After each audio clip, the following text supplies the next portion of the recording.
इस बीच एक बहुत बड़ी खबर सोर्सेस के हवाले से, दिल्ली शराब घोटाले पर यह बहुत बड़ी खबर आपको बता रहे हैं। आबकारी नीति बनाने में संजय सिंह का रोल, ये ईडी के सोर्सेस हमें बतला रहे हैं। एक्सक्लूसिव जानकारी इस वक्त हम आपको दे रहे हैं। संजय सिंह को फायदा मिला, सोर्सेस की तरफ से यह बहुत बड़ी बात सामने आ रही है।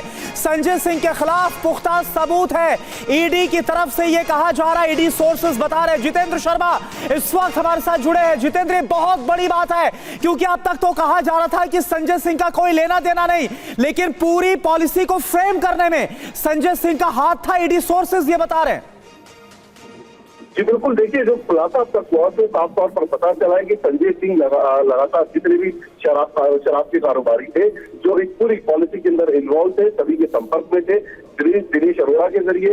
इसके अलावा पहले बताया जा चुका था चार्जशीट के अंदर दिनेश अरोड़ा को गलत तरीके से फायदा पहुंचाया संजय सिंह ने, लेकिन अब ईडी का कहना है कि जब कई लोगों ने संजय सिंह का नाम लिया तो उसके बाद संजय सिंह को लेकर बाकायदा सीबीआई को ईडी ने जानकारी दी कि वो भी अपनी इन्वेस्टिगेशन में जो संजय सिंह का अब तक का इन्वॉल्वमेंट था उसके बारे में तफ्तीश करे। तो इसके अलावा अब तक की तफ्तीश में साफ तौर पर ईडी का कहना है कि संजय सिंह को न सिर्फ किकबैक मिली, यानी कि न सिर्फ उन्हें रिश्वत का पैसा उन तक पहुंचा, बल्कि सीधी इन्वॉल्वमेंट उनकी पॉलिसी के अंदर थी। जी ठीक है जितेंद्र, बने रहिएगा, आगे भी आपसे जानकारी लेते रहेंगे। लेकिन अब ये जो नए सबूत सामने आए हैं, इनके बाद सीबीआई को ईडी की चिट्ठी सामने आई है, यानी ईडी ने चिट्ठी लिखकर सीबीआई को इत्तला दी है कि नए सबूत हमें हासिल हुए हैं संजय सिंह के खिलाफ। सिद्धार्थ हमारे साथ मौजूद हैं। सोर्सेस के हवाले से सिद्धार्थ जी, जो अहम खबरें सामने आ रही हैं, इन पर आपका रिएक्शन क्या है? क्या वाकई नई आबकारी पॉलिसी बनाने में संजय सिंह का बड़ा रोल था, ये आप भी मानते हैं? एक घड़ी के लिए अगर हम मान लेते हैं सर कि जिस तरह से ईडी ने संजय सिंह जी के साथ उनकी गिरफ्तारी की है, उनके पास अगर कोई सबूत है तो मुझे ये बताइए कि आपके सोर्सेस ने ये क्यों नहीं कहा कि संजय सिंह जी के घर में कितना पैसा बरामद हुआ? एक तरफ तो भाजपा से लेके सारे लोग ये कहते हैं कि दिल्ली की जो आबकारी नीति थी उसमें 10,000 करोड़ का घोटाला हुआ, 9,000 करोड़ का घोटाला हुआ, 100 करोड़ का घोटाला हुआ। अभी तक 1 रुपए का भी कहीं पर पेपर ट्रेल न तो मनी ट्रेल मिला है।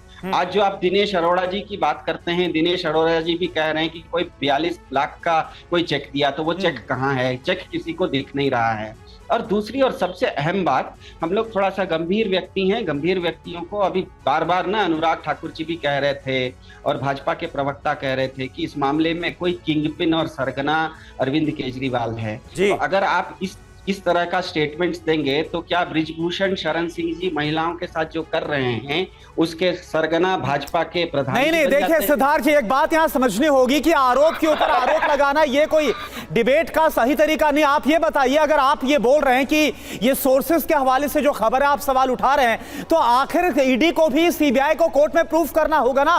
गिरफ्तारी तो ऐसे हो नहीं जाती। आऊंगा आपके पास, लेकिन सारिका भी हमारे साथ है आरजेडी से। सारिका, इस गिरफ्तारी को लेकर भी सवाल पूछूंगा कि इस गिरफ्तारी की बात, क्योंकि आप सब इंडिया अलायंस का हिस्सा है, कितनी बड़ी मुसीबत आप इसको देख रहे हैं। और खुद अगर लालू प्रसाद यादव परिवार की बात की जाए, हालांकि कल जमानत मिली नियमित तौर पर, लेकिन लगातार परेशानी तो लालू परिवार की बढ़ी हुई है ना, आरजेडी की बढ़ी हुई है एक मामले को लेकर, अलग अलग मामलों को लेकर।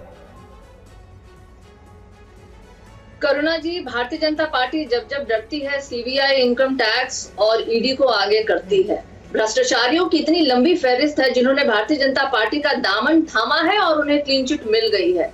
सरकार के खिलाफ, आज अहंकारी सरकार जो केंद्र में बैठी है, इनके खिलाफ अगर कोई व्यक्ति बोलेगा या कोई पार्टी अगर उन पे उंगली उठाएगी तो निश्चित रूप से उनके खिलाफ कार्रवाई होगी, ये हम सब जानते हैं। देखिए, भाजपा के जो अभी बोल रहे थे, एक नेता जो किंगपिन की बात कर रहे थे, तो ये जो भाजपा के किंगपिन है ना, वो देश में डिक्टेटरशिप चलाना चाहते हैं, वो लोगों की बोलने की आजादी को समाप्त करना चाहते हैं। लेकिन अभी भी सबसे बड़ा सवाल यही बनता है कि भारतीय जनता पार्टी जो अपने भ्रष्टाचारियों को पालती है, पोसती है, उनके खिलाफ कोई कार्रवाई ना करके सारी कार्रवाई जो है वो विपक्षी दलों के खिलाफ ही क्यों हो रही है?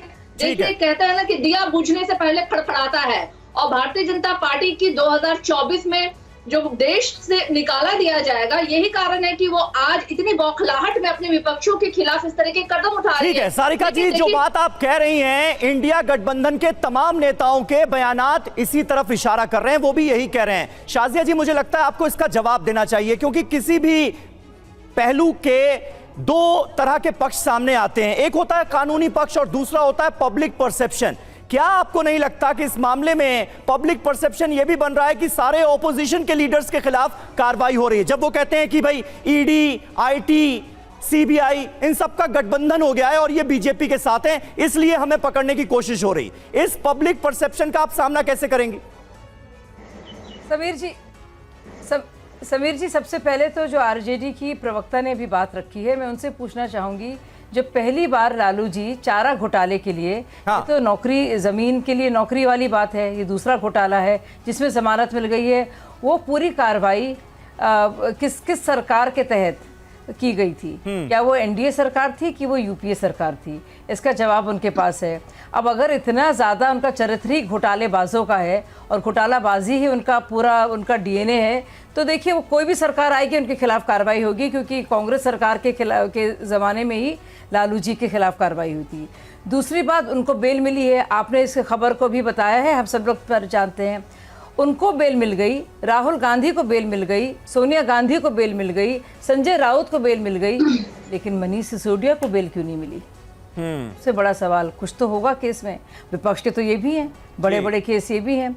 और दूसरी ज़रूरी बात मैं आपसे कहना चाहूँगी कि पीएमएलए एक्ट में कंसीलिंग यानी कि छुपाना, अरेंजिंग और एक्विजिशन, 3 अलग अलग जो है ऑफेंसेस माने जाते हैं। इनका आतंकवाद से कुछ लेना देना नहीं है। तीसरी बात, कहाँ पैसा मिला? अब भाई कभी वो आपको याद है सुखराम वाला मामला, बहुत पहले हम लोग शायद स्कूल में थे, आप तो खैर और भी जूनियर हैं समीर मुझसे, मतलब उम्र में मैं सिर्फ कह रही हूँ, वैसे नहीं हैं आप बताइए कोई गद्दों में, तकियों में सुखराम जी की तरह पैसा छुपा के रखता है? आज जब जमाना है तो कौन सी बात कर रहे हैं कि 1 रुपया नहीं मिला, 1 रुपया नहीं मिला? किसको बेवकूफ बना रही है आम आदमी पार्टी? कहकर क्या मिला? इतने कार्रवाई हो रही है कि घर में पैसे छुपा के रखेंगे। बिल्कुल इंपॉर्टेंट बात आप कह रही हैं शाजिया।